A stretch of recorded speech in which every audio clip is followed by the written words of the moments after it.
আসসালামু আলাইকুম। আমি মুক্তা আছি আপনাদের সাথে।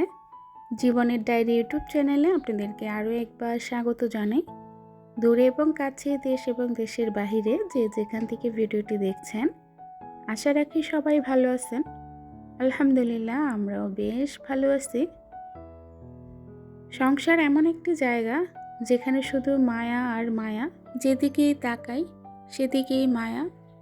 সংসারের প্রত্যেকটা জিনিসের প্রতি এত মায়া, সংসারের মানুষের প্রতি এত মায়া, এত ভালোবাসা। আমরা যারা সাংসারিক মানুষ, তারা কিন্তু দেখবেন ঘরের যে কোনো জিনিস একটা পুরনো হয়ে গেলে সেটা কিন্তু সহজে ফেলে দিতে পারি না। ওই যে মায়া, যতই পুরনো হোক, যতই অকেজো হোক, যতই ভাঙাচোরা হোক, তারপরও সেই জিনিসটা আমরা এত যত্ন করে রাখি যেন সেটা জীবনের চেয়েও বেশি মূল্যবান। ফেলে দিতে একদমই ইচ্ছে করে না, জানি সেটা কোনো কাজে লাগবে না, তারপরও সেটা সযত্নে রেখে দেই। আমার সংসারটা খুবই ছোট, খুবই সাদামাটা, তেমন কিছু নাই। তারপরেও বিয়ের পর থেকে এই যে পর্যন্ত যত কিছু হয়েছে, যেটুকুই হয়েছে খুব যত্নে করা, ভালোবাসা দিয়ে গড়া। তাই সংসারটার প্রতি অনেক বেশি মায়া, অনেক বেশি ভালোবাসা প্রতিটি জিনিসের প্রতি। তো আজকে সোহানার রুমটা পরিষ্কার করব, সেই সাথে নতুন পর্দা লাগাবো। পর্দাগুলো বেশ কয়েকদিন হয়েছে এনেছি, তবে লাগানো হয় নাই। গ্রামে ছোটাছুটি করলাম, ঘুরে ফিরে আসলাম, তো তখন লাগালে পর্দাগুলো ময়লা হয়ে যেত। তো ভেবেছি যখন বেরিয়ে আসবো, বাসায় আসবো, তখন আবার সব কিছু তো ধোয়া মোছা করতে হয়, তখন নতুন পর্দাগুলো লাগিয়ে পুরানগুলো আবার ধুয়ে দিব। অনেকে নতুন পেয়ে পুরানোকে ভুলে যায়, কিন্তু আমার কাছে নতুনের চেয়ে পুরানোর কদর বেশি। পুরাতনকে আমি বেশি ভালোবাসি, কারণ পুরাতনের প্রতি অনেক বেশি মায়া, অনেক বেশি ভালোবাসা। তো নতুন পর্দাগুলো লাগিয়ে নিলাম, বিছানার চাদরটাও উঠিয়ে নিলাম। সোহানার রুমের চাদর কিন্তু আমি প্রতি মাসে একবার পাল্টাই, কারণ ওর রুমে তো সারাদিনে থাকা হয় না। সকাল থেকে বিকেল পর্যন্ত ও তো স্কুলেই থাকে, তারপর আমাদের রুমেই বেশি থাকা হয়, রাতে শুধু ঘুমায়। তাই সোহানার রুমের চাদরটা আমার বেশি পাল্টাতে হয় না, মাসে একবার পাল্টালেই হয়। চাদরটা পাল্টে নতুন আরেকটা চাদর বিছিয়ে দিলাম। নতুন যে কোনো জিনিস দিয়ে ঘরটা সাজালে ঘরের লুকটা একদমই চেঞ্জ হয়ে যায়, দেখতেও কিন্তু বেশ ভালো লাগে, চোখের শান্তি, মনের শান্তি। আর ঘর গুছানো, ঘর গুছিয়ে রাখা, এটা আমার বরাবরই একটা নেশা। আমি সব সময় হাঁটতে, উঠতে, বসতে আমার চোখের সামনে অগুছানো কিছু পড়লে সেটা আমি গুছিয়ে রাখি। যখনই হোক না কেন, যত ব্যস্ততার মধ্যেই হোক না কেন, সবসময় চেষ্টা করি ঘরটা সুন্দর করে গুছিয়ে পরিপাটি রাখতে, যদিও বা সবসময় সম্ভব হয় না। এখন কিন্তু তেমন একটা শীত পড়ছে না, শীত কিন্তু অনেকটাই কমে এসেছে। রাতে অনেকটাই গরম লাগে, ফ্যান ছেড়ে ঘুমাতে হয়। তো এই তো শীত শেষ হচ্ছে, শীতের কিছু কাজকর্মও কিন্তু রয়ে গেছে, সামনে রোজা, শবে বরাত। তো এরই মধ্যে দেখা যায় কি আমাদের হাতে সময়টা খুবই কম, এই কম সময়ের মধ্যে অনেক কাজ গুছাতে হবে। আমরা যারা গৃহিণী, আমরা কিন্তু সারা দিনটা পার করি এই চার দেয়ালের মাঝখানেই। আমরা কিন্তু বেশি একটা বাইরে যাই না, দরকার ছাড়া, খুব বেশি প্রয়োজন না হলে ঘরের বাইরে তেমন একটা যাওয়া হয় না। এই যে চার দেয়ালের মাঝখানের যে কাজগুলো, এই কাজগুলোই কিন্তু আমাদের প্রতিদিনের সঙ্গী। এগুলোর সাথে আমরা সময় ভাগাভাগি করে নিই, ভালো মন্দ, ভালো লাগা, ভালোবাসা, সব কিছুই এগুলোর মধ্যে জড়িয়ে আছে।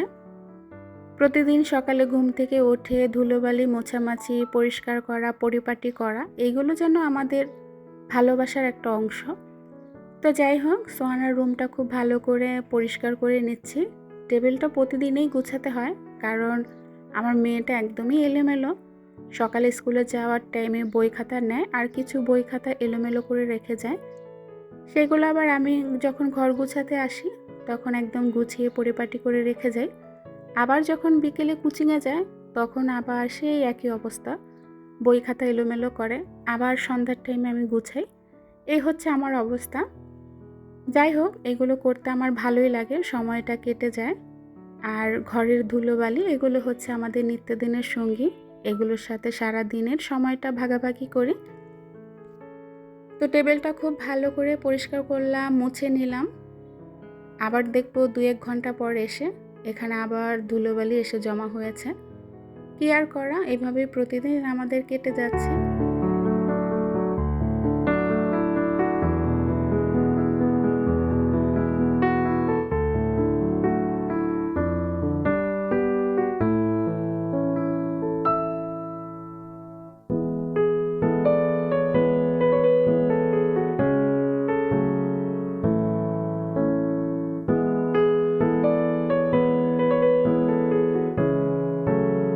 আজকে একটা রুম পরিষ্কার করতে আমার কিন্তু অনেকটা সময় লেগেছে, যেহেতু রুমটা ডিপ ক্লিন করেছি। উপরে ঝেড়েছি, ফ্যান মুছেছি, জানালাগুলো মুছেছি, সেই সাথে পর্দা, বিছানার চাদর সব কিছু পাল্টেছি। তারপর ঘরের ফার্নিচারগুলো মুছেছি, খাটের নিচ সব কিছু একদম পরিষ্কার পরিপাটি করেছি। একটা রুম পরিষ্কার করতে বেশ কয়েক ঘন্টা লেগে গিয়েছিল, তাই আরেকটা রুম আপনাদের সাথে আর শেয়ার করা হয় নাই। আজকে সোয়ানার রুমটাই পরিষ্কার করলাম, নতুন পর্দা দিয়ে রুমটা নতুনভাবে সাজিয়ে নিলাম, সেটাই আপনাদের সাথে শেয়ার করছি। তারপরে তো দুপুরের রান্না থাকেই। রান্নাঘরের কত কাজ আমার জন্য অপেক্ষা করছে। কাপড় ভিজিয়ে রেখেছি, সেইগুলো ধুতে হবে। আসলে কাজ আর কাজ, কাজ করতে করতে সারাটা দিন যে কিভাবে কেটে যায় বুঝতেই পারি না। সময় যেন একদম হাতের নাগালের বাইরে। তো কি আর করা, এভাবেই দিনগুলো পার হচ্ছে। তো একদম ঘরের কাজ কমপ্লিট, তারপর ঘরটা খুব সুন্দর করে মুছে নিলাম। রুমটা পরিপাটি করে গুছিয়ে নেওয়ার পর কেমন লেগেছে, কেমন হয়েছে অবশ্যই কমেন্টসে জানাবেন। পর্দার কালারটা যদি অন্যরকম হতো তাহলে মনে হয় আরেকটু বেশি ভালো লাগতো।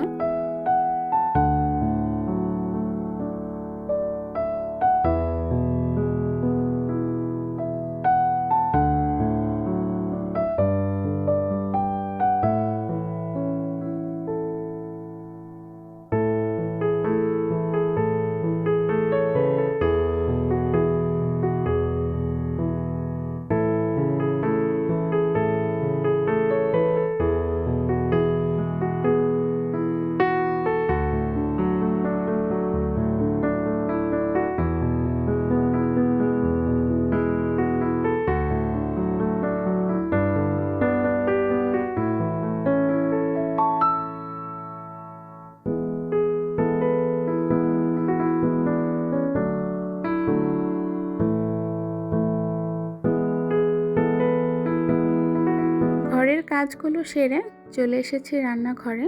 অলরেডি রান্না বসিয়েও দিয়েছি। এখানে মুরগি ভুনা করছি, আর মুরগি ভুনাটা বসিয়ে দিয়ে রান্নাঘরের যে কাজকর্মগুলো ছিল সেগুলো গুছিয়ে নিচ্ছি। যেহেতু দুপুরের রান্না, আর রান্নার সাথে পাশাপাশি অনেক কাজই থাকে, সেই কাজগুলো গুছিয়ে নিতে হয়। তা না হলে অনেকটা সময় লেগে যায়। আর বেলা যেহেতু ছোট, এই ছোটোবেলায় কাজ করে একদমই বরকত পাওয়া যায় না। রান্নাটা শেষ করে আবার গোসলখানায় যেতে হবে, সেখানে অনেক কাপড় ভিজিয়ে রেখেছি, সেইগুলো ধুয়ে একদম গোসল করে বেরিয়ে যাব। তারপরে দুপুরে খাওয়াটা শেষ করব। মাঝে মধ্যে রান্না শেষ করে দুপুরে খেতে খেতে অনেকটা সময় লেগে যায়, যেমন আঁচড়ের টাইমও হয়ে যায় মাঝে মধ্যে। তো এখানে কিছু সবজি নিয়ে এসেছিল, সেগুলো গুছিয়ে রাখছি। শীতের সবজি বলে কথা, শীতের সবজি আর কয়েকদিন পাবো। তো শীতের সবজিটা খেতে বেশ ভালো লাগে, আর এই ভালো লাগাটা কয়েকদিনই থাকবে। গরম আসলে কিন্তু সবজি খেতে তেমন একটা ভালো লাগে না। তো এখানে মুরগিটা রান্না বসিয়ে দিয়ে সবজিগুলো গুছিয়ে ফ্রিজে তুলে রাখবো। আমার কিন্তু ড্রাগন ফলটা অনেক বেশি পছন্দ। আমি রান্নার ফাঁকে ড্রাগন ফল কেটে নিয়েছি, সোহানা মুস্তাকিমকে দিয়েছিলাম, ওরা খাবে না, তাই আমি রান্না করছি আর বসে বসে ড্রাগন ফল খাচ্ছি। এখন কিন্তু তেমন একটা ড্রাগন ফল পাওয়া যায় না। তো ড্রাগন ফলটা আমি এত বেশি পছন্দ করতাম না, আগে তেমন একটা খেতামও না, তবে এই বছরটায় ড্রাগন ফলটা আমার অনেক বেশি ফেভারিট হয়ে গিয়েছে। জানি না কেন, আমার অনেক বেশি ভালো লাগে, পছন্দ করি। তো মুরগি ভুনাটা হয়ে গিয়েছিল, আর এই মুরগি ভুনা হওয়ার সাথে সাথে আমার গ্যাসটাও ফুরিয়ে গিয়েছিল, সিলিন্ডারটা। তো এখন নাকি সিলিন্ডারের দাম কমেছে। আমার যখন ভিডিওটা করা ছিল তখন সিলিন্ডারের দাম খুব বেশি ছিল, আর তেমন একটা সিলিন্ডার পাওয়াও যেত না এলাকার মধ্যে। দু একটা যাও আসতো, মানুষ কাড়াকাড়ি করে নিয়ে যেত। গ্রাম থেকে আসার পরপরই এই ভিডিওগুলো শ্যুট করেছিলাম। তো গ্রামের ভিডিও তো অনেক ছিল, সেগুলো আপনাদের সাথে শেয়ার করেছি, তাই এই ভিডিওটা অনেক দেরি হয়ে গেছে আপনাদের সাথে শেয়ার করতে।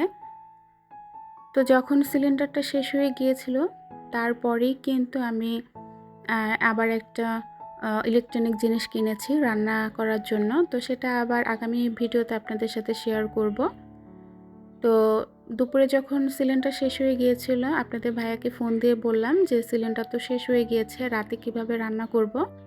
তো আপনাদের ভাইয়া রাতে আসার টাইমে আমার জন্য ইলেকট্রনিক একটা প্রোডাক্ট নিয়ে এসেছিল যে আপাতত এটা দিয়ে তুমি রান্না করো, তারপরে না হয় সিলিন্ডার আনা যাবে। তো আমি তো ছোট একটা মাল্টি কুকার কিনেছি, আপনারা গত ভিডিওতে দেখেছিলেন। আবার একটা ইলেকট্রনিক জগও কিনেছি। তো সেইগুলো দিয়ে আমি রাতে কাজটা সেরে নিয়েছিলাম। পরের দিন আপনাদের ভাইয়া যে জিনিসটা এনেছে সেটা দিয়ে রান্না করেছি। অবশ্যই আপনাদের সাথে আগামী ভিডিওতে শেয়ার করব। এবং অনেক আপুরা মাল্টি কুকারটা দাম কত সেটা জিজ্ঞেস করেছিলেন। ইনশাল্লাহ আগামী ভিডিওতে বলার চেষ্টা করব, যদিও আমি সবাইকে কমেন্টে বলে দিয়েছিলাম। তারপরেও আগামী ভিডিওতে আবারও বলে দিব যারা জানতে চেয়েছিলেন তাদের জন্য। তো এখানে কিন্তু মুরগি ভুনাটা হয়ে গিয়েছে। কক মুরগিটা একটু হালকা ভেজে তারপরে পেঁয়াজ টমেটো দিয়ে খুব সুন্দর করে একটা ভাজা ভাজা যে ভুনা থাকে সেই ভুনাটা করেছি। আর এই ভুনাটা কিন্তু বেশ ভালো লাগে। ফার্মের মুরগি আর হচ্ছে কক মুরগি, এই দুইটা মুরগি যদি ভুনা করা হয় আমার কাছে বেশ ভালো লাগে। আর হচ্ছে লেয়ার মুরগিটা ঝোল রান্না করলে দেশি মুরগির মতো লাগে। তো যাই হোক, দুপুরে খাওয়া দাওয়া শেষ, কাজকর্ম শেষ, আমি একটু শুয়েছিলাম। এর মধ্যে আসরের আজান পড়ে গিয়েছে। তো মোস্তাকিমকে মক্তবে পড়তে দিয়েছি, আরবি পড়তে, ও সেজন্য রেডি হচ্ছিল। ওকে আবার পড়তে দিয়ে আসবো, তারপর আবার মাগরিবের টাইমে আনতে যাব। আসলে আমাদের মতো মায়েদের ছুটি নাই, সেই সকাল থেকে দৌড়ঝাঁপ শুরু হয় একদম সন্ধে পর্যন্ত। তারপরে আবার চলে আসবে বাসায় ম্যাডাম পড়ানোর জন্য। বাচ্চাদেরও যেমন একটা প্যারা, সেই সাথে মায়েদেরও কিন্তু একটা প্যারা। তো ভিউয়ার্স, আপনাদের সাথে অনেক গল্প সল্প করলাম। আজকের গল্প এবং ভিডিও আপনাদের কেমন লেগেছে অবশ্যই কমেন্টসে জানাতে ভুলবেন না। তো আপনাদের সুস্বাস্থ্য কামনা করে আজ এখান থেকে বিদায় নিচ্ছি। আল্লাহ হাফেজ, আসসালামু আলাইকুম।